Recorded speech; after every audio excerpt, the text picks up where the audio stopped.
Well, they are coming back to green country, those loud, annoying cicadas, and 2 Works For You reporter Joe Hinkie found out why this comeback tour is one a long time in the making.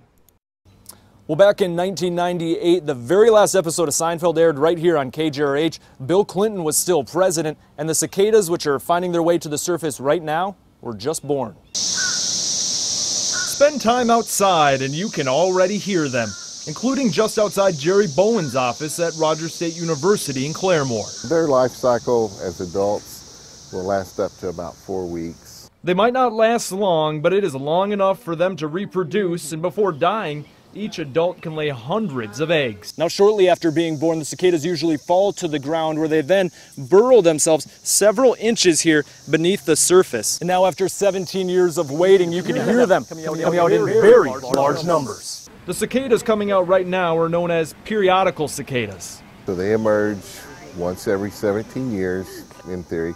Sometimes they're a little early. The periodicals can also come on other cycles, such as every 5 or 13 years. Then there is a yearly cicada, but the 17-year-olds stick out from the rest. Tend to be bigger, more brightly colored. Early this season, the 17-year cicadas began emerging in Nebraska and Kansas, covering trees and plants, with people there having strong feelings about them. Die and leave, but then take your carcass with you.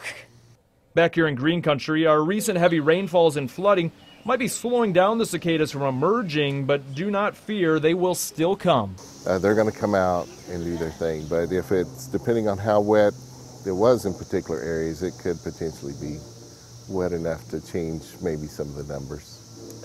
So just learn to enjoy their song and maybe even hum along. Now, since we have the 17-year cicada, but also that yearly cicada, I'm told that's why you might remember seeing them last year or in recent years. The yearly cicada usually comes later in the summer, so looks like we have something to look forward to. Reporting in Tulsa, Joe Hinkie, 2 News Works For You.